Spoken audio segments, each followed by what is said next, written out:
আপনি কি বুঝবেন নবীর মহব্বত?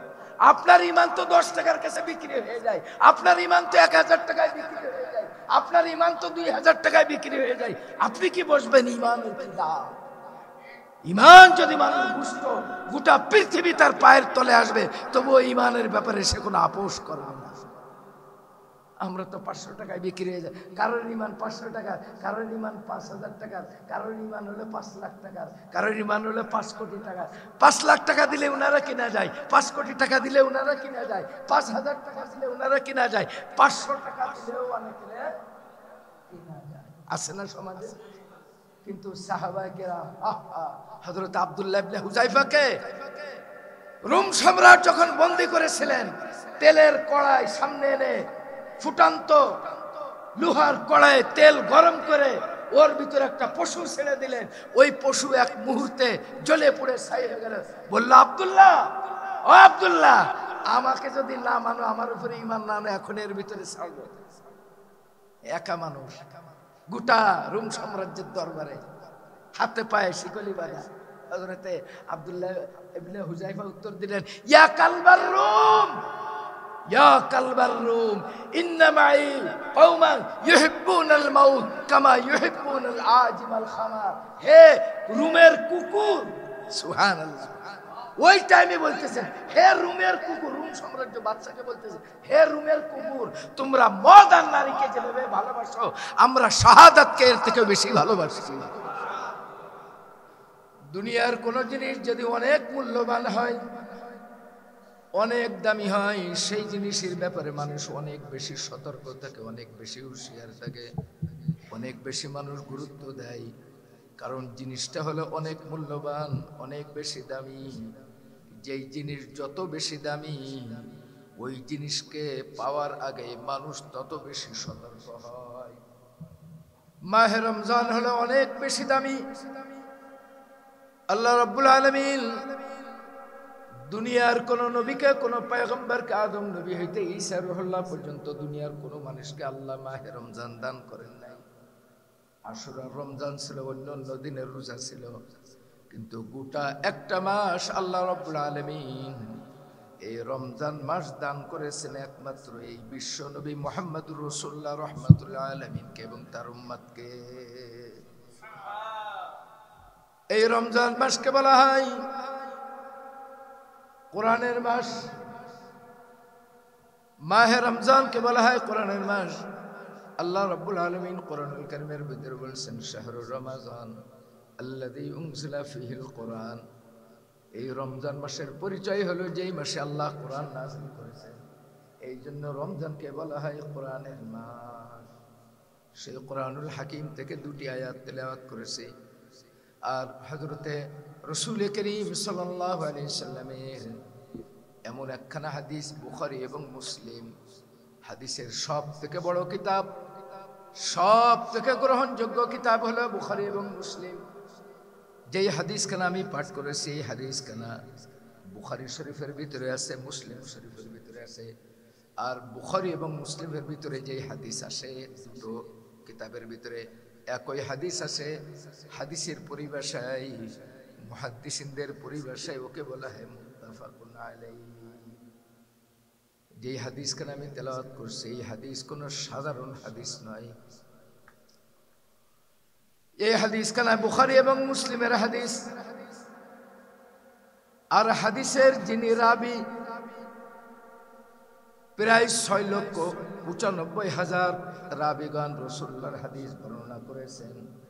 এর ভিতরে প্রথম যে 10 জন টপ 10, 10 জনের প্রথম যে তালিকা, তার ভিতরে অন্যতম নাম হলো নবীজির বিখ্যাত সাহাবী হযরত আনাস।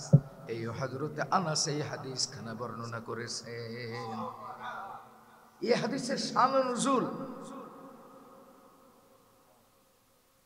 যদি দুনিয়ার মানুষ বুঝতো, হযরত আনাস যিনি 9 বছর বয়সে রাসূলুল্লাহর কাছে ছিলেন, রাসূলুল্লাহর ইন্তেকালের পরেও এই দুনিয়ায় একজন সাহাবী যিনি দীর্ঘ হায়াত পেয়েছিলেন, নবীজির ইন্তেকালের পরেও 83 বছর উনি জীবিত ছিলেন। সুবহানাল্লাহ বলবেন না? এই দুনিয়ার সর্বশেষ যেই সাহাবী মারা যান, তার আগের সাহাবী হলেন হযরত আনাস, যিনি 7 অথবা 9 বছর বয়সে রাসূলুল্লাহর কাছে এসেছিলেন। সারা জীবন নবীজির খেদমত করেছেন। নবীজি উনার জন্য দোয়া করেছিলেন, আল্লাহ আমার আনাস আমার খেদমত করে, আল্লাহ তুমি তাকে বরকত দান করো। আল্লাহ হযরত আনাসকে সম্পদ এবং ঈমানে বরকত দান করেছিলেন। আল্লাহ তার সন্তান দিয়েছিলেন অনেকগুলা, আর আল্লাহ তার হায়াত বরকত দান করেছিলেন। আল্লাহ পাক উনাকে রাসূলুল্লাহর ইন্তেকালের পরেও 83 বছর দুনিয়ায় জীবিত ছিলেন। হযরত আনাস বলেন, বিদায় হজে আরাফার ময়দানে জাবালুর রহমতে রাসূলুল্লাহ সাল্লাল্লাহু আলাইহি ওয়াসাল্লামের সঙ্গে আমরা 1,40,000 সাহাবী হজ করেছিলাম। 1,40,000 সাহাবায়ে কেরাম পৃথিবীর যিনি যেখানে ছিলেন সবাই এসে নবীজির সঙ্গে বিদায় হজ করেছিলেন। হযরত আনাস বলেন, আমি 1,40,000 সাহাবীর সাক্ষাৎ পেয়েছি, তাদেরকে দেখেছি। কিন্তু রাসূলুল্লাহর এই হাদিস বলার পরে আল্লাহর দুনিয়ার সাহাবায়ে কেরাম এত খুশি হয়েছিলেন। সাহাবায়ে কেরাম ইসলাম আনার পরে আল্লাহর দুনিয়াতে নবীজির এই কথার থেকে এত খুশি আর দুনিয়ার কোনো কথাই হয় না। তাহলে হাদিসটা কি খুব সাধারণ না অসাধারণ? আর আমার আপনার ঈমান না, ইসলামের সঙ্গে সম্পর্ক না, এই জন্য আমরা বুঝি না যে নবীজির এক একটা কথার কি ওজন, কি গুরুত্ব, কি মহত্ব, এই হাদিসের কত বড় তাৎপর্য। হযরত আনাস বলেন, ইসলাম আনার পর থেকে আমি আমার বাকি জীবন দেখেছি সাহাবায়ে কেরাম রাসূলুল্লাহর এই কথাতে এত খুশি হয়েছে, এর থেকে বেশি আর কোনো কথাতে খুশি হয় নাই। হাদিসের শানে নুজুল হলো একজন বেদুইন, গ্রাম্য মানুষ। আমরা তো সমাজের প্যান্ট কোট টাই পরা, গাড়িতে চড়া, সোনো পাউডার, পারফিউম মারা, এগুলো আধুনিক সাহেবদেরকে আমরা মূল্যায়ন করি। গ্রামের একজন সাধারণ মানুষ যার শরীরে ধুলাবালু থাকে, রোদির সাপ চামড়ার উপরে থাকে, কষ্ট করতে করতে হাত পায়ের চেহারা অনেকটা দুর্বল হয়ে যায়, আমরা তাদেরকে মূল্যায়ন করি না। এই হাদিসের শানে নুজুল হলো একজন বেদুইন মরুভূমির ভিতরে বকরি চড়ায়, তার শরীরের ভিতরে ধুলাবালু লাগানো রয়েছে। ওই টাইমে মরুভূমির ভিতর থেকে ধুলাবালু লাগানো অবস্থায়, ওই ধুলাবালু অবস্থায় তিনি মুহাম্মদুর রাসূলুল্লাহ সাল্লাল্লাহু আলাইহি ওয়াসাল্লামের কাছে আসছেন। এসে একটা আশ্চর্য প্রশ্ন করছেন। ওই প্রশ্নের উত্তরে আমার নবীজি বলছেন, ওই লোক এসে রাসূলুল্লাহর কাছে ওই ধুলাবালু মাখা অবস্থায়, সাধারণ মানুষ, গ্রাম্য মানুষ, মরুভূমির মানুষ, বকরির রাখাল এসে রাসূলুল্লাহকে বলছেন, ইয়া রাসূলুল্লাহ, অদ্ভুত এক প্রশ্ন করছে, যে এই প্রশ্ন সাধারণ কোনো মানুষ করে না। উনি জিজ্ঞাসা করছেন, ইয়া রাসূলুল্লাহ মাতা সাআ, ওগো আল্লাহর নবী, কিয়ামত কখন? সুবহানাল্লাহ। দেখছেন হুজুর, কিয়ামত কখন হবে? আল্লাহর নবী আশ্চর্য হয়ে গেছেন, তুমি একজন সাধারণ মানুষ, বকরির রাখালি করো, শরীরে ধুলাবালুর আবরণ আস্তর পড়ে রয়েছে, তুমি কিয়ামতের জন্য কি প্রস্তুতি করছো? সুবহানাল্লাহ। লোকটা কি করতেন? হাফেজ সাহেব, মৌলানা সাহেব, মুফতি সাহেব, ইমাম সাহেব না, বকরির রাখালি করতেন মরুভূমির ভিতরে, ধুলাবালু, ছেঁড়া কাপড়, এই অবস্থা, খুব সাধারণ। নবীজি জিজ্ঞাসা করলেন, তুমি কিয়ামতের জন্য কি প্রস্তুতি করেছো? ওই সাহাবী বললেন, হুজুর আপনি তো দেখছেন আমার শরীরে ধুলাবালু, হুজুর আমার চেহারা, আমার পোশাক, আমার দৈহিক গঠন এবং কাপড়ের অবস্থা দেখে আপনি বুঝছেন আমি একজন অতীব সাধারণ একজন মানুষ। আমি বকরির রাখালগিরি করি, মরুভূমির ভিতরে থাকি, ধুলাবালুর ভিতরে আমার জীবন। হুজুর আমি 5 ওয়াক্ত নামাজ পড়ি, রমজান মাসে রোজা করি, মিথ্যা কথা বলি না, আল্লাহর হুকুম মতো চলার চেষ্টা করি।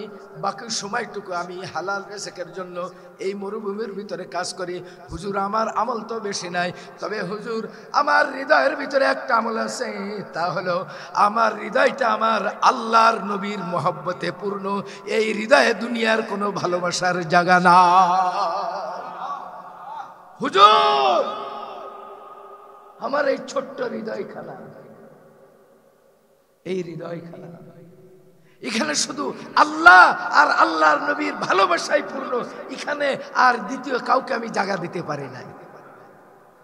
আমার নবী দো জাহানের সরদার ইমামুল আম্বিয়া মাহবুবে কিবরিয়া মুহাম্মদুর রাসূলুল্লাহ সাল্লাল্লাহু আলাইহি সাল্লাম, এই সাহাবীর আমল নবী বুঝতে পেরেছেন, এই সাহাবীর আমলের ওজন নবী মাফ করতে পেরেছেন, এই সাহাবীর আমলের মিটার নবী ধরতে পেরেছেন।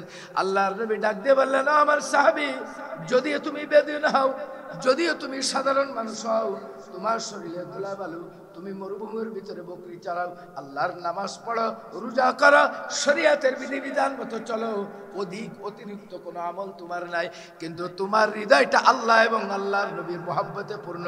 আমার সাহাবী শুনে রাখো, আনতা মা মান আহবাবতা, কিয়ামতের দিন তুমি যাদের মহব্বতে তোমার হৃদয়কে পূর্ণ করেছো তাদের সঙ্গে তোমার হাসর হবে, এবং যেই নবীকে তুমি ভালোবেসেছো ওই নবীর সঙ্গে জান্নাতে তোমার বাড়ি হবে।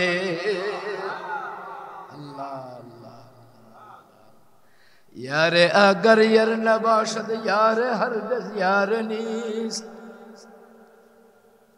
यार अगर यार नबाशद यार हरगज यार नीस, गुल अगर खुशबू नबाशद काबिल गुलजार नीस, गुल अज गुलशन जुदा गश्ता तरु ताजा नमी मानद, अगर मानद शबे देगर नमी मानद, हमेशा इज्जत मेहमा बैक खाना नमी मानद, अगर मानद शबे देगर नमी मानद। বন্ধু যদি বন্ধুর মতো না হয়, আল্লাহর বান্দা যদি আল্লাহর গোলামের মতো না হয়, নবীকে যদি প্রাণ দিয়ে ভালোবাসার উপযুক্ত যদি না হইতে পারি, তাহলে কেমন নবীর উম্মত হইলাম, নবীকে কেমন ভালোবাসলাম? ভালোবাসার দাবি তো তাকেই বলে, মাহবুব যেভাবে চাবে ভালোবাসার পাত্র জীবনকে সেভাবে চলবে। আমরা দুনিয়া কি দেখি?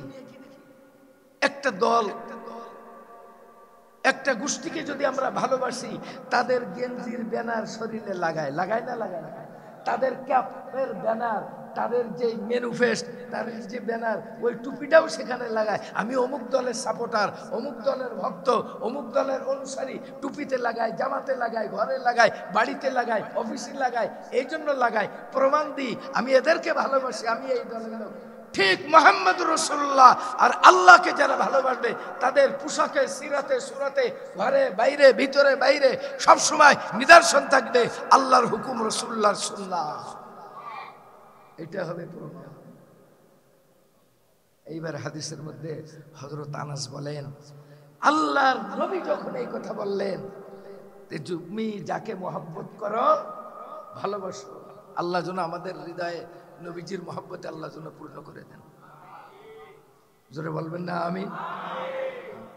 আপনি কি বুঝবেন নবীর মহব্বত? আপনার ঈমান তো 10 টাকার কাছে বিক্রি হয়ে যায়, আপনার ঈমান তো 1000 টাকায় বিক্রি হয়ে যায়, আপনার ঈমান তো 2000 টাকায় বিক্রি হয়ে যায়। আপনি কি বুঝবেন ঈমানের কি দাম?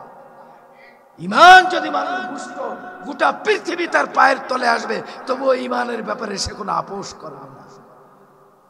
আমরা তো 500 টাকায় বিক্রি হয়ে যায়। কারোর ঈমান 500 টাকা, কারোর ঈমান 5000 টাকার, কারোর ঈমান হলো 5 লাখ টাকার, কারোর ঈমান হলো 5 কোটি টাকা। 5 লাখ টাকা দিলে ওনারা কিনা যায়, 5 কোটি টাকা দিলে ওনারা কিনা যায়, 5000 টাকা দিলে ওনারা কিনা যায়, 500 টাকা দিলেও অনেকে কিনা যায়। আছে না সমাজে? কিন্তু সাহাবায়ে কেরাম, হযরত আব্দুল্লাহ ইবনে হুযায়ফাকে রোম সম্রাট যখন বন্দী করেছিলেন, তেলের কড়াই সামনে এনে ফুটান্ত লোহার কড়াইয়ে তেল গরম করে ওর ভিতরে একটা পশু ছেড়ে দিলেন। ওই পশু এক মুহূর্তে জ্বলে পুড়ে ছাই হয়ে গেল। বলল, আব্দুল্লাহ, ও আব্দুল্লাহ, আমাকে যদি না মানো, আমার উপরে ঈমান না আনো, এখন এর ভিতরে ছাড়বো। একা মানুষ, গোটা রোম সাম্রাজ্যের দরবারে হাতে পায়ে শিকলি বাঁধা। হযরতে আব্দুল্লাহ ইবনে হুযায়ফা উত্তর দিলেন, ইয়া কালবার রোম, ইয়া কালবার রোম, ইন্না মাই কওমান ইউহিব্বুনাল মাউত কামা ইউহিব্বুনাল আজিমাল খামার। হে রোমের কুকুর, সুবহানাল্লাহ। ওই টাইমে বলতেছেন, হে রোমের কুকুর, রোম সাম্রাজ্য বাদশাকে বলতেছে, হে রোমের কুকুর, তোমরা মদ আর নারীকে যেভাবে ভালোবাসো, আমরা শাহাদাতকে এর থেকে বেশি ভালোবাসি। তুমি এই আগুনের কড়াইতে, লোহার কড়াইতে তেল গরম করে আমাকে ভয় দেখাচ্ছ? ইয়া কালবার রুম, ওই জায়গায় দাঁড়িয়ে, মৃত্যুর পূর্বে দাঁড়িয়ে তিনি বলছেন, হে রুমের কুকুর, রুম সাম্রাজ্যের বাচ্চাকে, একে বলা হয় ঈমান। এর নাম কি? সীসা ঢালা প্রাচীরের থেকেও বেশি মজবুত। আমরা সীসা ঢালা প্রাচীর এই জন্য বলি কান্নাহুম বুনিয়ানুম মারসুস, সীসা ঢালা প্রাচীর এই জন্য বলি এর থেকে শক্ত কিছু দিয়ে বুঝানোর নাই, তাই বলা হয়। বস্তুত পক্ষে সাহাবায়ে কেরামের ঈমান ছিল এর থেকে বেশি মজবুত। আল্লাহ। হযরত আনাস বলেন, রাসূল করিম সাল্লাল্লাহু আলাইহি সাল্লাম তিনি যখন এই কথা বললেন, আল্লাহর দুনিয়ার সাহাবায়ে কেরাম সবাই বলছেন যে আমরা যেহেতু নবীকে জীবন থেকেও বেশি ভালোবাসি, তাহলে রাসূলুল্লাহর সঙ্গে আমাদের জান্নাত হবে, নবীজির ঘরের সঙ্গে জান্নাতে আমাদের বাড়ি হবে। সুবহানাল্লাহ বলবেন না? আপনারা চান রাসূলুল্লাহর বাড়ির সঙ্গে বাড়ি হোক? চান? বলেন চাই। আল্লাহ চায়, চাওয়া শেখেন। দুনিয়ার মানুষের কাছে অনুপযুক্ত হইলে চাইলেও পাওয়া যায় না, আল্লাহর কাছে শুধু ভান করেও যদি চাই, অনুপযুক্ত হলেও আল্লাহ তাকে দিবে। এখন যদি রাস্তার একজন ভিখারি যদি বলে বাংলাদেশের মানুষ দোয়া করে আমারে প্রেসিডেন্ট বানাও, হবে? কোনোদিন হবে না। কিন্তু আল্লাহর দয়া তো, আল্লাহ রহমান, আল্লাহ রহিম, আল্লাহ করিম, আল্লাহর দয়া তো, আল্লাহর কাছে বান্দা যদি ভান করেও চাই, হাদিসে আসছে আল্লাহ বলছেন বান্দা তাও তোকে দেওয়া হবে। কিন্তু বান্দা তো চাওয়াটাও শেখে নাই। বান্দা হর হমেশা দেনে কো তু তৈয়ার হ্যায়, जो न मंगे उससे तू बेजार है। আল্লাহর করিমি সিফাত, আল্লাহর রহিমি সিফাত, আল্লাহর দানের সিফাত এত বেশি, কবি বলেন দুনিয়ার মানুষের কাছে বারবার চাইলে মানুষ বিরক্ত হয়, আর আমার আল্লাহর কাছে না চাইলে আল্লাহ দুঃখ পায়। মা হোক, বাবা হোক, বন্ধু হোক, বন্ধুর কাছে বারবার করে টাকা হলো চেন তো একবার, দুইবার, তিনবার বলবে দোস্ত মেলা দিছি, আর এসো না, আর পারবো না, বলবে না? বাপের কাছে চাইলে বাপ বলবে বেটা বারবার দিছি, আর চাবা না। মায়ের কাছে মা বলবে বেটা আর চাইবে না। বউয়ের কাছে চাইলে বউ বলবে, স্ত্রী বলবে আর চাইবে না। আর আল্লাহ তাআলা বলছেন বান্দা আমার সিফাত হলো আমার কাছে চাইলে আমি খুশি। এই জন্য আল্লাহর কাছে চাওয়া শেখেন। হাদিসে পাকের মধ্যে আসছে, আমাদের উস্তাদ হযরত মাওলানা তাকি উসমান সাহেব বলতেন যে পায়ের একটা চপ্পল, একটা স্যান্ডেলের ফিতাও যদি ছিঁড়ে যায়, এটাও আল্লাহর কাছে বারবার করে চাও। তুমি চাওয়ার গুণ আল্লাহর কাছে এমন অর্জন করো যে তোমার একটা স্যান্ডেলের ফিতাও যদি ছিঁড়ে যায়, ওটাও তোমার মাবুদ থেকে তুমি চেয়ে নাও। আল্লাহ আল্লাহ। আর যারা আল্লাহর কাছ থেকে নেওয়া শিখে গেছে, দুনিয়ার মানুষের কাছে তাদের আর হাত পাতা লাগে না, আল্লাহর কাছ থেকে নেওয়া শেখেন। হযরত আনাস বলেন রাসূলুল্লাহ সাল্লাল্লাহু আলাইহি সাল্লাম তিনি যখন এই কথা বললেন, সাহাবায়ে কেরাম এত খুশি হলেন, এত খুশি হলেন। হযরত আনাস রাদিয়াল্লাহু তাআলা আনহু আল্লাহর এই দুনিয়ার ক্ষণজন্মা সাহাবী, এত বড় সাহাবী, ওনার মার নাম ছিল উম্মে সুলাইম। যখন হিজরাত করে মদিনায় সাহাবায়ে কেরাম চলে গেলেন, সবাই সব কিছু দান করলেন। হযরতে আবু আইয়ুব আনসারী নবীজির জন্য ঘর বাড়ি দান করে দিলেন। মসজিদে নববীর জায়গা দুই এতিম সাহাবী সাহাল এবং সুহাইল, দুই ভাই দান করে দিলেন। যার যা ছিল সব দিয়েছিলেন। হযরতে আনাসের মা ছিলেন গরিব, কিছুই ছিল না। হযরতে আনাসের মা কাপড়ের ভিতর করে সন্তানকে নিয়ে গেলেন, গিয়ে বললেন ইয়া রাসূলুল্লাহ, ইয়া হাবিবাল্লাহ, সবাই সব কিছু দিয়েছে, হুজুর আমার তো দেওয়ার মতো কিছু নাই। ইয়া রাসূলুল্লাহ, আমার একমাত্র কলিজার টুকরা আদরের দুলহান মেনমুনি নারী সিরাদান, হুজুর আমার এই সন্তানকে আপনাকে দান করলাম, আমার সন্তান যেন আমার পেয়ারা নবীজির জুতা উঠায় আর জুতা পরিষ্কার করার খেদমত করে। আল্লাহ আল্লাহ। হুজুর দেওয়ার মতো আমার কিছু নাই, তাই এই নারী সিরাদান আমার কলিজাটাকে দিলাম, কলিজা।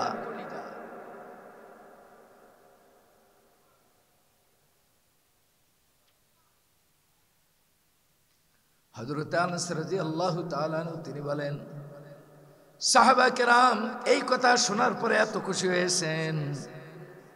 বুখারী শরীফের ভিতরে এই হাদিসখানা ইমাম বুখারী নিয়ে আসছেন।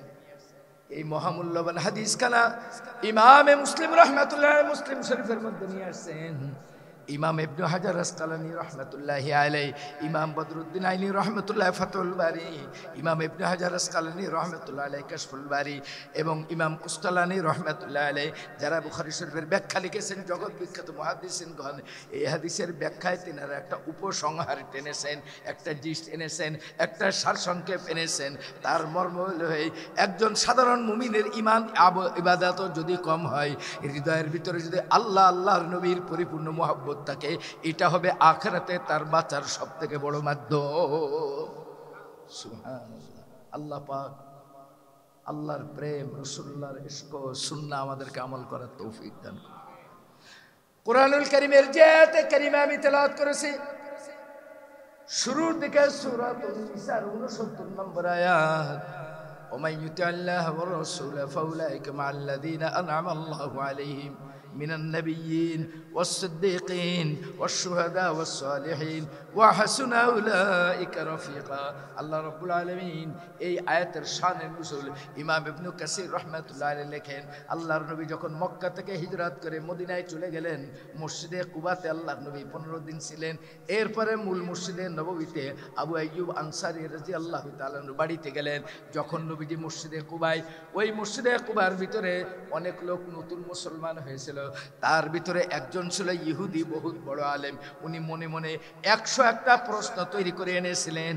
এসে মনে মনে বলছেন, আমি মুহাম্মদ সাল্লাল্লাহু আলাইহি সাল্লামের কাছে প্রশ্ন করব, এই 101টা প্রশ্নের উত্তর যদি নবী দিতে পারে আমি কলমা পড়ে মুসলমান হব। আল্লাহর নবীর কাছে যখন ওই ব্যক্তি আসেন, তখন ওই জায়গার ভিতরে আল্লাহর নবীর কাছে জিবরিল আসলেন, এসে খবর জানাই দিলেন। নবীজি তাকে ডাকলেন, ডেকে বললেন, তোমার 101টা প্রশ্ন করা তুমি শুরু করো। ওই লোক আশ্চর্য হয়ে গেলেন, আমি তো মনে মনে ধারণা করে আসছি, এটা বলি না, আপনি কেমন করে জানলেন? তখন আল্লাহর নবী বললেন, আসমান থেকে জিবরিল তোমার মনের কথাগুলি আল্লাহর মাধ্যম দিয়ে আমাকে জানাই দিয়েছেন। বহুত বড় ইহুদি আলেম, তাওরাতের আলেম ওই যুগের। এই প্রশ্নের উত্তরের আগে, প্রশ্ন করার আগে এই কথা শুনে উনি কলমা পড়ে মুসলমান হয়ে গেলেন। উনি বললেন, আর আমার কোনো প্রশ্ন নাই, আশহাদু আন্নাকা রাসূলুল্লাহ, আমি কলমা পড়ে মুসলমান হয়ে গেলাম। আব্দুল্লাহ বিন সালাম ইহুদি আলেমদের মাথার মুকুট। উনি যখন কলমা পড়ে মুসলমান হলেন, এই ঘটনা দেখার জন্য মদিনার অনেক গরিব দুঃখী ধনী, মনে করেন যে তামাশার মতো দেখার জন্য অনেক মানুষ উপস্থিত হয়েছিলেন। মদিনায় এক গোলাম ছিল, ওনার বাড়ি নাই, ঘর নাই, বাপ নাই, মা নাই, ইয়েতিম। উনি ওখানে দাঁড়িয়ে দাঁড়িয়ে এই কথাগুলি শুনতেছিলেন। যখন আব্দুল্লাহ ইবনে সালাম কলমা পড়ে মুসলমান হলেন, তখন ওই গরিব, ওই গোলাম, ওই হাবশী কালো, উনি বলে উঠলেন, মদিনার সব থেকে বড় জ্ঞানী যদি কলমা পড়ে মুসলমান হইতে পারে বিনা প্রশ্নই, হে রবিয়া, ওনার নাম ছিল রবিয়া, নিজেকে বলছেন, রবিয়া কেন বসে আছো, পড়ে নাও, আশহাদু আন্নাকা রাসূলুল্লাহ। রবিয়া সঙ্গে সঙ্গে কলমা পড়ে মুসলমান হয়ে গেলেন। সুবহানাল্লাহ।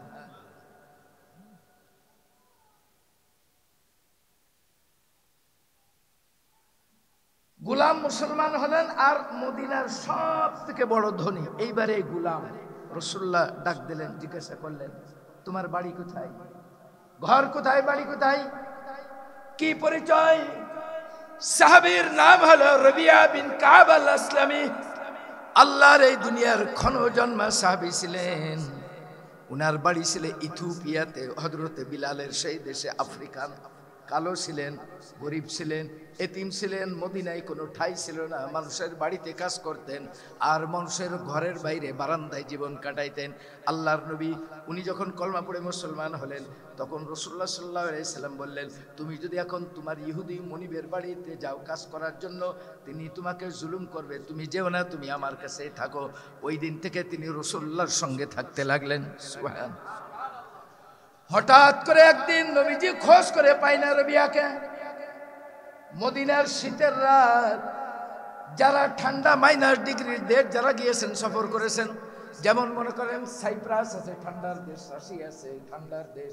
যেমন মানুষ গরমে কষ্ট পায়, ঠান্ডায় এর থেকে আরো বেশি কষ্ট পায়।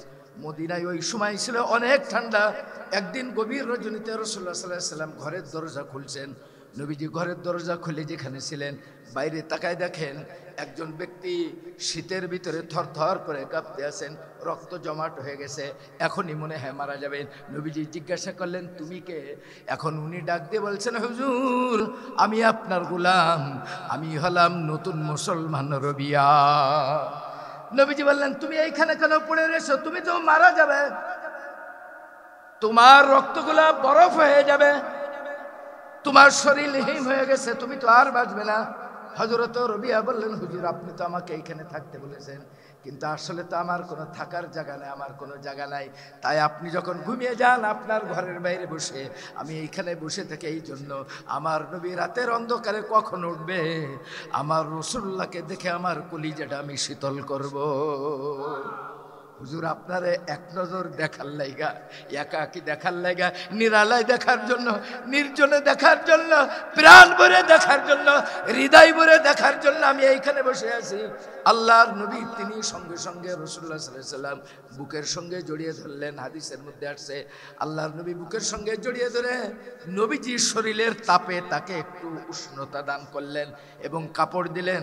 আর নবীজি বললেন রবিয়া মদিনায় তোমার কোনো থাকার জায়গা নাই? রবিয়া বললেন হুজুর নাই। হযরতে রবিয়াকে রাসূল জিজ্ঞাসা করলেন তোমার মদিনায় কেউ নাই? বলল হুজুর আমার বাবা নাই, আমার মা নাই, আমার ভাই নাই, আমার বোন নাই, আপনজন নাই, প্রতিবেশী নাই, আমি এই মদিনার সব থেকে দুঃখী, এই মদিনার সব থেকে ছিন্নমূল, আমি মদিনায় আমার কেউ নাই। আল্লাহর নবী বুকে জড়ায় ধরে বললেন রবিয়া কে বলেছে তোমার কেউ নাই? আজ থেকে আমি তোমার ভাই, আজ থেকে আমি তোমার বন্ধু। ও রবিয়া কে বলেছে তোমার কেউ নাই? আজকে থেকে তুমি তোমার নবীর কাছে থাকবে আর খাবে। কে বলেছে তোমার কেউ নাই? আমি মুহাম্মদ সাল্লাল্লাহু আলাইহি ওয়াসাল্লাম আছি তোমার কাছে। সুবহান রাসূলুল্লাহর কি দরদ, কি দয়া, কি মোহাব্বত নবী করতেন। আল্লাহ হাদিসের মধ্যে আসছে, এক হাদিসের মধ্যে যে উম্মতে মুহাম্মাদি অনেক গরিব মানুষ আছে, দেখেন মুআমেলাতের একটা মাসালা, ঋণের মাসলা, কারোর সঙ্গে যদি লেনদেন থাকে ওর থেকে মাপ না নিলে ক্ষমা হয় না। অনেক সময় অনেক গরিব দুঃখী অসহায় মানুষ ইচ্ছা থাকা সত্ত্বেও ঋণ পরিশোধ করতে পারে না। হাদিসের মধ্যে ব্যাখ্যা আসছে এই লোকটা গরিব, ঋণগ্রস্ত, ঋণ অবস্থায় মারা গেছে, আল্লাহ ওকে জাহান্নামে দেবেন, কারণ ওর থেকে মাপ নিতে হবে। হাদিসের মধ্যে আসছে আল্লাহ তাকে মাপ করার দুটো ব্যবস্থা করবেন। এক নম্বর হলো কিয়ামতের দিন আল্লাহ বেহেশত দেখাবেন, ওই যে পাওনাদার তাকে বলবে, আল্লাহ বলবেন এই ঘরটা চাও, ও বলবে চাই, আল্লাহ বলবে আমার এই বান্দা তোমার কাছে পাওনা আছে, একে মাফ করে দাও, তোমার এই বেহেশত দেবো। এই মাফ করার ব্যবস্থা আল্লাহ করবেন, এই এক। আর দুই নম্বর মুহাম্মদুর রাসূলুল্লাহ সাল্লাল্লাহু আলাইহি ওয়াসাল্লাম বলেন কিয়ামতের দিন আমার যারা গরিব উম্মত, ইচ্ছা করে যারা ঋণ দিতে পারে না, যারা অসহায় অভাবী, অনেক এতিম অসহায় আছে, ইচ্ছা থাকা অবস্থায় ঋণও দিতে পারে না, ঋণগ্রস্ত হয়ে গেছে, বিপদগ্রস্ত হয়ে যায়, সন্তানের চিকিৎসার জন্য ঘর বাড়ি বিক্রি করে অনেক ঋণগ্রস্ত হয়ে যায়। আল্লাহ রাসূল বলছেন যারা এইভাবে ঋণগ্রস্ত হবে কিয়ামতের দিন দিতে পারবে না আমার খাঁটি উম্মত ইচ্ছা থাকা অবস্থায়, আমি মুহাম্মদুর রাসূলুল্লাহ কিয়ামতের দিন আমার ওই গরিব উম্মতের ঋণের জামানত নিয়েছি। আল্লাহ আল্লাহ আল্লাহ। রাসূলুল্লাহ বলছেন আমি জামানত দিছি কিয়ামতের দিন আমার কোন গরিব উম্মত এই ঋণের দায়ে যে দোজখে যাবে আমি এটা যেতে দেব না, আমি এই ঋণ পরিশোধ করার ব্যবস্থা করব, আমি নবী নিজে। সুবহানাল্লাহ সুবহানাল্লাহ বলতে পারেন? তো অভ্যাস করেন, জীবনটা হায়াত, হাত পাও চোখ কান নাক মুখ দেল দিমাগ শরীরের ৩৬০টা অঙ্গ প্রত্যঙ্গ তো দুনিয়ার ভিতরে ঢুকে গেছে। এখানে শুধু দুনিয়া ছাড়া আখিরাত আর কিছু আমাদের নাই, সব দুনিয়া দুনিয়া দুনিয়া দুনিয়া দুনিয়া দুনিয়া, চাওয়া পাওয়া ভোগ বিলাস আশা আকাঙ্ক্ষা সব দুনিয়া, আখিরাত জান্নাত পরকাল এগুলো মনে হয় আমাদের কাছে সব। এটা হইতে নাও হইতে পারে, মলবি মোল্লারা কয়, হুজুররা কয়, আমাদের কাছে এরকম মনে হয়। দুনিয়াকে বের করেন, আখিরাত ঢুকান, আপনি কামিয়াব হয়ে যাবেন, দুনিয়ার সম্পদে কামিয়াব হবেন। কারুনকে আল্লাহ সম্পদ দিয়েছিলেন বহুত, আপনি মিয়া কয় পয়সার মালিক? তাফসীরের মধ্যে আসছে কারুনের একটা বাড়ি ছিল 40 মাইল লম্বা। কয় মাইল? কয় মাইল? আপনার আমার বাড়ি তো 4 কাঠা এরিয়া, 4 কাঠার উপরে 5 তলা তুলে 20টা ফ্ল্যাট করে। কারুনের এক বাড়ি ছিল 40 মাইল, তাফসীরের ভিতরে আছে ওর এক বাড়িতে কামরা ছিল 30,000, প্রত্যেকটা কামরার দরজা স্বর্ণ দিয়ে বানাইছে। আসে দুনিয়ায় কারণের নাম, টাকা হলেই মানুষ মনে করে টাকা হইলে আমার সব হয়ে গেল, ক্ষমতা হইলে আমার সব হয়ে গেল। ফিরাউনের ক্ষমতাকে আপনার চেয়ে কম ছিল? 400 বছর এক নাগাড়ে ক্ষমতাগিরি করছিল। আছে তার নাম দুনিয়ায়? আছে? দুনিয়ার কোন বিশ্ববিদ্যালয়ের নাম আমেরিকাতে ফিরাউন ইউনিভার্সিটি লেখা আছে? দুনিয়ার কোন একটা প্রাইমারি স্কুল আছে যে ফিরাউন প্রাইমারি স্কুল? আল্লাহ তাদের নাম দুনিয়ার খাতার থেকে আল্লাহ চিরতরে মিটাই দিয়েছে। এই জন্য মানুষ টাকার গর্ব করে, ধনবলের গর্ব করে, জনবলের গর্ব করে, অহংকার গর্ব একমাত্র আল্লাহর সিফাত। কার সিফাত? আল্লাহর সিফাত। আল্লাহ বলেন যারা আমার অহংকার নিয়ে টানাটানি করবে এদেরকে আমি দুনিয়াতে নিষ্ঠ না বুঝছি। আজকে দেখেন আমেরিকার ইলেকশন হয়ে গেল, এক শয়তান গেছে আর এক শয়তান। এক শয়তান ছিল বাইডেন, এরা শয়তান বললেও শয়তান লজ্জা পায়। এত জুলুম করছে ফিলিস্তিনের উপরে। ফিলিস্তিনের মুসলমানদের জন্য দরদ লাগে? এই যে সামনে মাহে রমজান আসতেছে, আমেরিকা থেকে এই যে নতুন যে আসছে ট্রাম্প, এই খবিস, এই ইবলিস, এই যুগের ফিরাউন, এই যুগের হামান, এই যুগের সাদ্দাত, এই যুগের নমরুদ গত 4 দিন আগে 2000 বোমা পাঠাইছে ইসরায়েলে, যার এক একটা বোমার ওজন হলো 2000 পাউন্ড। এক একটা বোমার ওজন 2000 পাউন্ড। এই বোমাগুলো অলরেডি ইসরায়েলে চলে আসছে। তারা প্ল্যান নিছে রমজানের ভিতরে এই বোমা মেরে গোটা ইসরায়েল এই বোমা মেরে ফিলিস্তিনের মুসলমানদেরকে শেষ করে দেবে। আমি একটা কথা বলি, দেখেন ফিলিস্তিনের মাসালা কোনো রাজনৈতিক মাসালা নাই। ফিলিস্তিনের মাসালা, মসজিদে আকসার মাসালা হলো ধর্মীয় মাসালা। এটা ধর্মীয় বিষয়। মুহাম্মদ সাল্লাল্লাহু আলাইহি সাল্লাম বলছেন আখেরি জং, ইসলামের চূড়ান্ত জিহাদ হবে মসজিদে আকসাকে নিয়ে। এই জন্য দেখেন তারা যুদ্ধবিরতি করলো।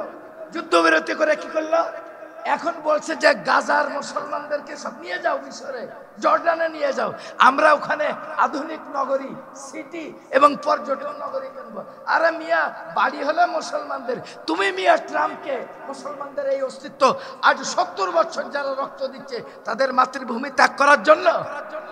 আমি ছোট্ট একটা কথা বলি, আল্লাহর কসম করে বলছি, পৃথিবীর ইতিহাস থেকে কিয়ামতের আগে খুব শীঘ্রই 2টি রাষ্ট্র মানচিত্র থেকে বিলীন হয়ে যাবে। একটা হলো ইসরায়েল আর একটা হলো আমেরিকা। ইসরায়েল হলো ছোট শয়তান আর এদের গুড়া হেডকোয়ার্টার শয়তান হলো আমেরিকা। যত অস্ত্র, গোলা বারুদ যাহা কিছু এসেছে সব দিয়েছে কে? আল্লামা শেখ সাদুর রহমাতুল্লাহ আলাইহি কিতাবের মধ্যে লিখছেন মজলুমের বদদুয়া থেকে বাঁচাও। মজলুম, ফিলিস্তিনের মুসলমানরা মজলুম না?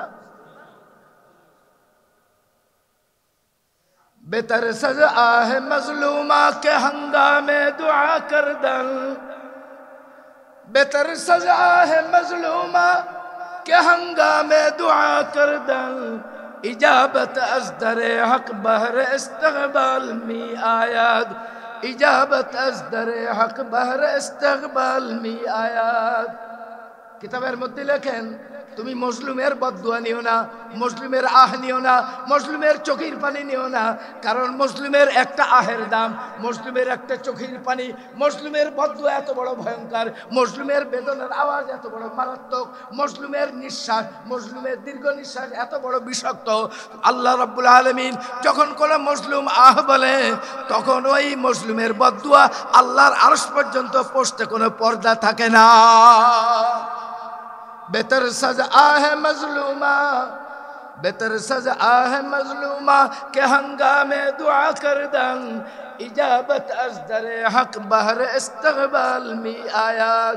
আল্লাহর আকাশে, আল্লাহর আসমানে দোয়া নেওয়ার জন্য যে ফেরেশতারা থাকে, মজলুমের এই দোয়াটা ইস্তেকবাল করার জন্য তারা আগেই চলে আসে। সাবধান। এরপরে আল্লামা শেখ সাদি বলছে হাজার কুন সদুদে দরু হায় রেশ, হাজার কুন সদুদে দরু হায় রেশ, কেরেশ দরু আকিবত সরকুনাদ, বহম্বর মকুন্তা তওয়ানি দিলে, बहम्बर मकुंता तवानी दिले क्या है जहाने बहम्बर कुनाद একটা গুলি দিয়ে একজন মানুষকে মারা যায়, একটা বোমা দিয়ে পাঁচজন মানুষকে মারা যায়, একটা রকেট লঞ্চার দিয়ে একটা ঘরকে ধ্বংস করা যায়, একটা অ্যাটম বোমা দিয়ে একটা শহরকে ধ্বংস করা যায়, একটা হাইড্রোজেন বোমা দিয়ে একটা দেশ ধ্বংস হয়ে যায়। আল্লাহর কোরআন রাসূলুল্লাহর হাদিস বলে কিন্তু মজলুমের বদদুয়া এত বড়, মজলুমের একটা মজলুমের একটা দীর্ঘ নিঃশ্বাস, মজলুমের একটা চোখের পানির বদলাতে আমার আল্লাহ গোটা পৃথিবীকে ধ্বংস করে দিতে পারে। মজলুমের বদদুয়া এত বড়। সামনে রমজান মাস, আমরা দোয়া করি আল্লাহ তুমি ফিলিস্তিনের মুসলমানদেরকে পরিপূর্ণ বিজয় দান করো। আসতে কোন আমি আল্লাহ আমেরিকা ইসরায়েলকে আল্লাহ দুনিয়ার ইতিহাসের পাতার থেকে আল্লাহ তুমি মিটাই দাও। রাসূল দোয়া করছেন আল্লাহুম্মা খুজুম আখযা আজিজিম মুক্তাদির, আল্লাহ এদেরকে ধরো, আল্লাহ এদেরকে ধ্বংস করে দাও। নবী বদদুয়া করছেন। রাসূলুল্লাহ বলছেন ইখরিজুল ইয়াহুদা ওয়ান নাসারা মিন জাজিরাতিল আরব, কোন আরব উপদ্বীপের জন্য কোন ইহুদি ঢুকতে না পারে। একটা প্রশ্ন তার উত্তর, হুজুর আমেরিকা তো ইহুদি না, আমেরিকা ইহুদি রাষ্ট্রীয়ভাবে না, রাষ্ট্রীয়ভাবে তারা খ্রিস্টান, কিন্তু বড় বড় পদে ডিপ স্টেট যারা রাষ্ট্র চালায়, প্রেসিডেন্ট বানায়, রাষ্ট্র চালায়, এদেরকে বলা হয় ডিপ স্টেট। এই ডিপ স্টেটের দায়িত্বে যারা, এরা অধিকাংশই কি ইহুদি। কারণ আল্লাহ পাক এই কথার জবাব কোরআনে দিবেন, ইয়া আইয়ুহাল্লাযীনা আমানু লা তাত্তাখিযুল ইয়াহুদা ওয়ান নাসারা আউলিয়া বাযুহুম আউলিয়াউ বায, এ আমার মুমিনরা ইহুদি এবং নাসারা এদের কাউকে তোমাদের বন্ধু বানায় না, বন্ধু মনে করো না, উপকারী মনে করো না, শুভাকাঙ্ক্ষী মনে করো না, এরা তোমাদের দুশমন। এই ইহুদি নাসারা একে অপরের বন্ধু। আল্লাহর কোরআন ঠিক হইছে না? কোরআন কথা ঠিক না বেঠিক? ঠিক না? ইহুদি আর নাসারা, ইসরায়েল ডাইরেক্ট ইহুদি, আমেরিকা নাসারা, ভিতরে ডিপ স্টেট। আমেরিকার যারা প্রেসিডেন্ট বানায়, প্রতিরক্ষা মন্ত্রী বানায়, এদের অন্যান্য ডিপ স্টেট বলা হয়। যারা রাষ্ট্র পরিচালনার মূল কারিগর, পিছন থেকে প্রধানমন্ত্রী বানায়, রাষ্ট্র পরিচালনা করে, এদেরকে বলা হয় ডিপ স্টেট। আমেরিকার ডিপ স্টেট সব হলো ইহুদি। সবগুলো কি? তারা প্ল্যান নিছে এই রমজানের ভিতরে ফিলিস্তিনের গাজার বাকি সমস্ত মুসলমানদেরকে শহীদ করে দিবে। মনে একটু কষ্ট লাগে? লাগে আপনাদের? লাগে? সবার লাগে না, অল্প অল্প লাগে। কারণ অল্প লাগে, কারণ কি আমাদের তো কষ্ট পাওয়ার সে বুঝারই যোগ্যতা নাই। বুঝার জন্য যতটুকু ইমান এতটুকু তো নাই। ওই মিটার তো নষ্ট হয়ে গেছে, ওই মিটার নষ্ট। बमहशर गर्भपुर संदम के आवर नमी गयम, बमहशर गर्भपुर संदम के आवर नमी गयम, शहीद खंजर इश्कम गवाही खुद कफनदानम। হাদিসের মধ্যে আসছে, হাদিসের কথা আল্লামা রুমি রহমতুল্লাহ মুস্তাফির মধ্যে বলে যে শহীদকে আল্লাহ কিয়ামতের দিন তুলবেন রক্তমাখা অবস্থায়। শহীদের তো কোনো কি নাই, আলাদা কাফন, গোসল নাই, জানাজা আছে, ওই রক্ত মাখা অবস্থায়। হাদিসের মধ্যে আসছে, হাদিসের আল্লাহ জিজ্ঞেস করবেন কি আনছো?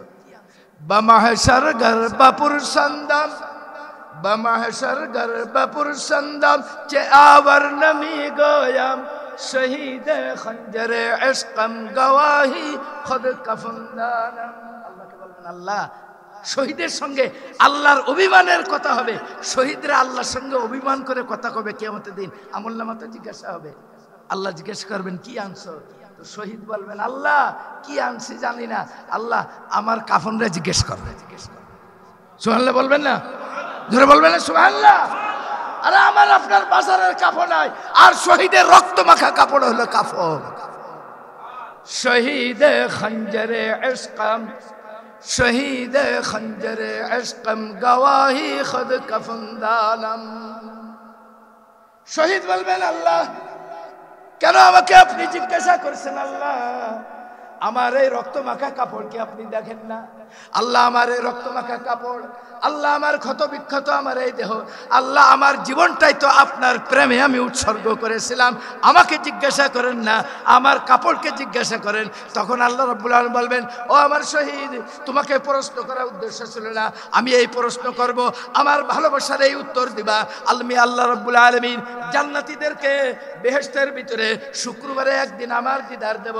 কিন্তু আজকে আমি আল্লাহ ঘোষণা দিচ্ছি, আমার প্রেমে যারা জীবন দিয়েছ, ইসলামের জন্য যারা শহীদ হয়েছ, আমি আল্লাহ ঘোষণা দিচ্ছি আমার সঙ্গে তোমাদের দিদার হবে অনন্ত অসীমকাল 24 ঘন্টা। আল্লাহর এই প্রশ্নের ভিতরেও তার সম্মানকে বৃদ্ধি করার জন্য আল্লাহ এই ঘটনা ঘটাবেন কিয়ামতের দিন। শহীদে খঞ্জরে ইশকম, শহীদে খঞ্জরে ইশকম, গওয়াহি খুদ কফন দানম। আল্লাহ আমার রক্তমাখা কাপড়, আল্লাহ আমার কাফনকে আপনি জিজ্ঞাসা করেন। সুবহানাল্লাহ, সুবহানাল্লাহ। আল্লাহ আমাদেরকে শাহাদাতের মৃত্যু দিয়ে শিয়াল কুকুরের মারা না। হাদিসে রাসূলুল্লাহ বলেছেন, যেই মুমিন শাহাদাতের তামান্না রাখবে না তার মৃত্যু হবে মুনাফিকের মৃত্যু। আর শাহাদাতের তামান্না রেখে বিছানায় যদি মারা যান, হসপিটালের বেডে মারা যান, যে অবস্থায় মারা যান, তামান্না যদি রাখেন, নিয়ত রাখেন, আল্লাহ শহীদ মৃত্যুর সওয়াব দান করবেন। না আপনারা কোনটা নেবেন? শহীদ, খালি নিয়ত, আল্লাহ যেন আমাদেরকে শাহাদাতের মৃত্যু দেন। জোরে করে আমিন, আরো জোরে করে আমিন। অর্ধেক দুনিয়ার বাদশা 42 লক্ষ বর্গ মাইলের প্রেসিডেন্ট হযরত ওমর দোয়া করতেন, আল্লাহুম্মা রযুকনা শাহাদাতান ফি সাবিলিক। আমরা ভাত খাওয়ার টাইমে, খাবার খাওয়ার টাইমে রেজেক বলি, হযরত ওমর বলতেন, আল্লাহ আমাকে শাহাদাতের রেজেক দাও, রেজেক দাও। আল্লাহুম্মা রযুকনা শাহাদা, আল্লাহ আমি শহীদি রেজেক চাই, আমি শহীদ হইতে চাই। আল্লাহ এই আমার একটা দোয়া। আর আরেকটা দোয়া, তোমার নবীর শহরে আমারে দাফন হওয়ার তৌফিক দিও। আমি জিহাদে যাই, কত জায়গায় যাই, আল্লাহ তোমার নবীর কাছে যেন থাকে। তো হযরত রবিয়া বিন কাব আল আসলামী কলমা পড়ে মুসলমান হয়েছে। রাসূলুল্লাহ বলছেন, এখন থেকে তুমি আমার কাছে থাকবা। এখন রবিয়া বলছেন, হুজুর তাহলে আপনি যখন থাকার অনুমতি দিয়েছেন, তা আমি তো গরিব মানুষ, আমার একটা দাবি। নবী বললেন, কি বলো? বলছে, হুজুর হযরতে বিলাল আপনার খাদেম, বিলাল আপনার বাজার করে, হুজুর আনাস আপনার জুতার খেদমত করে। ইয়া রাসূলুল্লাহ, হযরতে আব্দুল্লাহ ইবনে মাসউদ রাদিয়াল্লাহু তাআলা আনহু আপনার উজুর পানির খেদমত করে। হুজুর আমার কোনো কাজ নাই, আমি লক্ষ্য করে দেখলাম 5 ওয়াক্ত উজুর পানি দেয় আব্দুল্লাহ ইবনে মাসউদ, জুতা উঠায় আনাস, বাজার করে বিলাল। ওগো আল্লাহর নবী, আপনার কাছে আমার অনুরোধ হলো, ওগো আল্লাহর হাবিব, আপনার কাছে আমার অনুরোধ হলো, আপনার তাহাজ্জুদের পানিটা যেন আমি দিই। সুবহানাল্লাহ। হুজুর সবাই সব কাজ ভাগ করে নিছে আপনার খেদমতের, আমি কোনো কাজ পাই না। আমার জন্য তাহাজ্জুদের পানি আমি দেখলাম এই টাইমের ডিউটি কারণ নাই, আমারে আপনার তাহাজ্জুদের পানি দেওয়ার দায়িত্ব দেন। সুবহানাল্লাহ হবে না? সুবহানাল্লাহ বলার অভ্যাস করেন না, জোরে কোন সুবহানাল্লাহ। প্রত্যেক কথাই কথাই বলবেন, মনে মনে বলবেন, নিঃশ্বাসে নিঃশ্বাসে সুবহানাল্লাহ বলবেন। দুনিয়ার যত কাম করেন আপনার নিঃশ্বাস, জবান, কলব যেন আল্লাহর জিকির জন্য জারি হয়ে থাকে। দেখেন যেই ভান্ডে যা থাকে উপর করলে তাই পড়ে। আমাদের দিলে তো দুনিয়া, এই জন্য সুবহানাল্লাহ এগুলো বাড়ায় না আমার, কারণ ভান্ডার ভিতরে কি তো দুনিয়া, তো মুখ দিয়ে খালি দুনিয়ার কথাই বাড়ায়। যখন আপনার হৃদয় ইমানে পূর্ণ হয়ে যাবে, তখন এই ভান্ড যেদিকেই কাজ করবে শুধু জান্নাতের কথা, আল্লাহর কথাই বের হবে। আল্লাহ তৌফিক দান, আল্লাহ সবাইরে তৌফিক দান। তো রাসূলুল্লাহর তাহাজ্জুদের পানির দায়িত্ব পাইছে, হাদিসের মধ্যে আসছে, কলিজা ফেটে যাবে এই আয়াতে শানে নুজুল, যে আয়াত পাঠ করছি। কেন আল্লাহ আয়াত নাযিল করলেন? একদিন শীতের রজনীতে রাসূলুল্লাহ তাহাজ্জুদের পানির জন্য বের হয়েছেন। বের হয়ে দেখেন আজকেও রবিয়া বিন কাব তার হাত পা থরথর করে কাঁপতেছেন। রাসূল বলছেন, রবিয়া তুমি ঘুমাও না? তোমাকে না কম্বল দেওয়া হয়েছে, ঘুমানোর জায়গা দেওয়া হয়েছে, তুমি ঘুমাও নাই? শোনেন সাহাবীদের ইশকে নবী, নবী প্রেম কেমন ছিল। আরে আমি আপনি তো নবীর প্রেম তো দূরের কথা, নবীজির কে ভালোবাসতে হবে এই চিন্তাটার বাতাসটাও তো আমার আপনার দিলের ভিতরে কোনোদিন যায় নাই। আপনার ভালোবাসা সবটুকু দুনিয়া, জমি জায়গা, ঘর বাড়ি, ছেলে মেয়ে, বন্ধু বান্ধবের জন্য বন্টন করে দিয়েছেন, নবীর জন্য কোনো ভাগ নাই আপনার ভালোবাসা, সব বন্টন হয়ে গেছে। হযরত রবিয়া উত্তর দিচ্ছেন, ইয়া রাসূলুল্লাহ আপনি কখন উঠবেন তাহাজ্জুদে আমি তো জানি না, তাই আমি যতদিন আপনি এই তাহাজ্জুদের দায়িত্ব, উজুর পানির দায়িত্ব দিয়েছেন, আমি না ঘুমায়ে এই পানিটা নিয়ে উপস্থিত থাকি, যে আমাকে ডাকতে নবীর কষ্ট হবে, রাসূলুল্লাহর বিলম্ব হবে, আল্লাহর দরবারে উনি সিজদা করবেন, এই জন্য হুজুর আমি ঘুমাই না, আমি সারা রাত পানি নিয়ে অপেক্ষা করি। আল্লাহ আল্লাহ, কি প্রেম, কি ভালোবাসা! আপনার আমার কাছে উপন্যাস মনে হয়, গল্প মনে হয়, ইতিহাস মনে হয় না, সাহাবা কেরামের বাস্তব জীবন। আমরা যখন শুনি তখন মনে হয় কোনো বইয়ের গল্প, মনে হয় কোনো রাইটার লিখে দিয়েছেন, কোনো সাহিত্যিকের মনে হয় উপন্যাস। না, এটা ইসলামের বাস্তব রিয়াল চিত্র। আমার নবী খুশি হয়ে গেছেন এক আমলে। সুবহানাল্লাহ হবে, জোরে হবে সুবহানাল্লাহ। এই জন্য আমলকে ছোট মনে করতে নাই, আল্লাহ কখন কোন আমলে খুশি হয়ে আখিরাতের বেড়া পার হয়ে যাবে। নবী খুশি হয়ে গেছে। আমার নবী, হাদিস, বুখারীর হাদিস, রাসূল ডাক দিবেন, রবিয়া সাল্লি মা শিতা, রবিয়া সাল্লি মা শিতা, রবিয়া সাল্লি মা শিতা। ও রবিয়া, আজকে তোমার নবী খুশি, চাও কি চাও, যা চাইবা আল্লাহ থেকে তাই নিয়ে তোমাকে দেওয়া হবে। ইতিহাসের জীবনের মহেন্দ্র রবিয়ার কিছু নাই, সাল্লি মা শিতা, কি চাও রবিয়া? রবিয়া বলছেন, হুজুর যা চাইবো তাই দিবে। বলছে হ্যাঁ দেওয়া হবে। আবার বলছে, হুজুর যা চাইবো তাই দিবে। রাসূল বলছেন, রবিয়া বলেন, ইয়া রাসূলুল্লাহ, আমার বাবা নাই, ভাই নাই, ঘর নাই, বাড়ি নাই। ওগো নবী, আমার দুনিয়ায় কিছু নাই। আজকে আপনার তাহাজ্জুদের পানি দেওয়ার জন্য আমাকে নিযুক্ত করেছেন। কিয়ামতের ময়দানে বেহেশতের ভিতরে আপনি কোথায় থাকবেন? আপনি নবীকে তো আমি দেখতে পাবো না। হুজুর আমার কষ্ট হবে, আমার কলিজা ফেটে যাবে। হুজুর আমি কিছু চাই না, মুরাফাকাতুকা ফিল জান্নাহ। ওগো আল্লাহর নবী, বিশ্ব নবী রাহমাতুল আলামিন, আমার চাওয়া একটাই, আমার পাওয়া একটা, আমার আরজু একটা, আমার তামান্না একটা, হুজুর আমি যেন বেহেশতে আপনার সঙ্গে থাকতে পারি।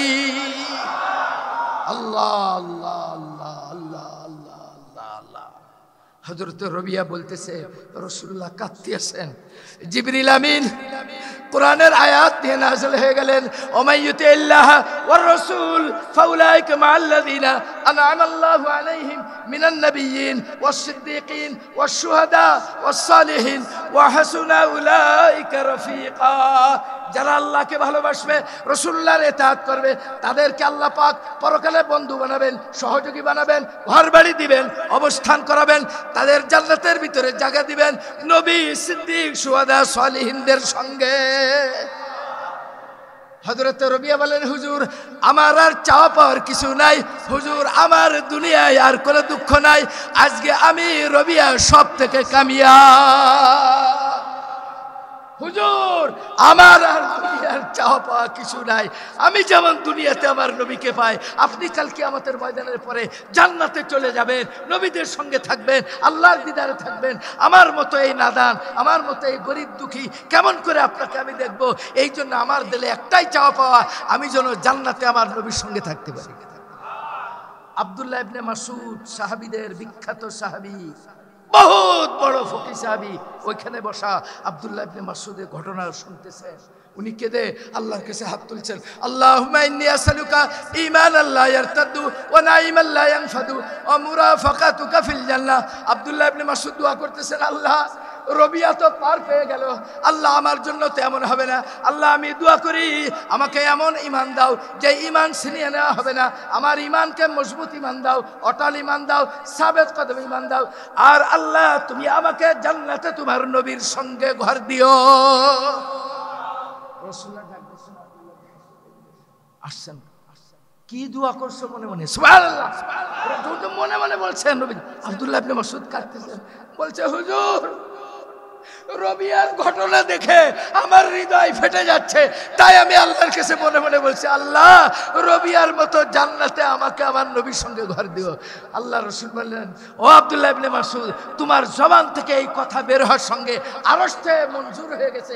জিবরিল আমারে এসে সালাম দিয়ে বলছেন, আব্দুল্লাহ ইবনে মাসউদের শুভ সংবাদ দাও, আব্দুল্লাহ ইবনে মাসউদের দোয়া কবুল হয়েছে, জান্নাতে মুহাম্মদুর রাসূলুল্লাহর সঙ্গে থাকবে।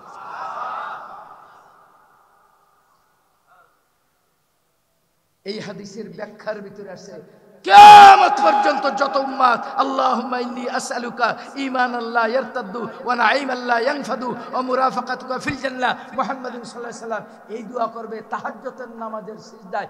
উম্মতে মুহাম্মাদীকে আল্লাহ কিয়ামতের পরে জান্নাতে নবীর সঙ্গে ঘরবাড়ি যাবেন। নিয়ত করতে পারবেন? নিয়ত। তাহলে একটা জিনিস, ওমাই বিতাইল্লাহ ওয়া রাসূল, আল্লাহর আদেশ রাসূলুল্লাহর সুন্নাহ, আল্লাহর আদেশ রাসূলুল্লাহর সুন্নাহর উপরে চলতে হবে। চলবো তো ইনশাআল্লাহ। সামনে রমজান মাস, এখন থেকেই প্রস্তুতি নেন। রমজানে পরিপূর্ণভাবে মিথ্যা বলবো না, হারাম খাবো না, গুনাহ করবো না, একটা সময় নষ্ট করবো না। বড় দুঃখ আর আফসোস, ব্যবসায়ীরা সারা বছর বসে থাকে এই রমজানে লাভ করার জন্য। ও মিয়া, কয় টাকা লাভ করেন, কয় হাজার লাভ করেন, কয় লক্ষ লাভ করেন, কয় কোটি লাভ করেন। রমজানের এক একটা মুহূর্ত আপনার জন্য জান্নাতের শত শত দরজা লাভ হবে যদি ইবাদত করেন। আর আপনি এই দুনিয়ার ফুটা পয়সা কামাই করার জন্য আপনার তারাবি হয় না, খতমে তারাবি হয় না, রোজা হয় না, সারাদিন গুনাহের ভিতরে এই দুনিয়ার বাজার নিয়েই দুনিয়ার এই বেচাকে একদল বাজার করার জন্য আর একদল বাজার বিক্রয় করার জন্য জীবন কাটাচ্ছে রমজান। ব্যবসায়ীরা বসে থাকে সারা বছর, যা ক্ষতি আছে সব পুষায় নেব। গোটা পৃথিবীর নিয়ম হলো রমজান মাসে জিনিসের দাম কমায় দেয়, ব্যবসায়ীরা জান্নাত কামাই করে। আর আমার দেশের ব্যবসায়ীরা রমজান মাস আসলে 40 টাকা শসা হয় 100 টাকা, 100 টাকার খেজুর বানায় 400 টাকা। এরা এত কপাল পোড়া, এত হতভাগা। গোটা পৃথিবীর মুসলমানরা রমজান মাসে মুমিনের সাহায্য করার জন্য রোজাদারের সম্মানে, ইফতারকারীর সম্মানে, গরিবের সম্মানে দ্রব্যমূল্য বাড়ায়। আমার দেশে দ্রব্যমূল্য কি হয়? বাড়ে। অন্যরা কমায়, আমরা কি বাড়াই। এই হলো আমাদের। আল্লাহ এই জাতিকে আল্লাহ হেফাজত করুক, এই ব্যবসায়ীদেরকে আল্লাহ হেফাজত করুক। এই জন্য যাদের কানে আওয়াজ যায়, আপনি যদি একজন মুমিনকে সামান্যতম সহযোগিতা রমজানে হয়, তার গোটা রমজানের বেনিফিট আল্লাহ আপনাকে দান করবেন।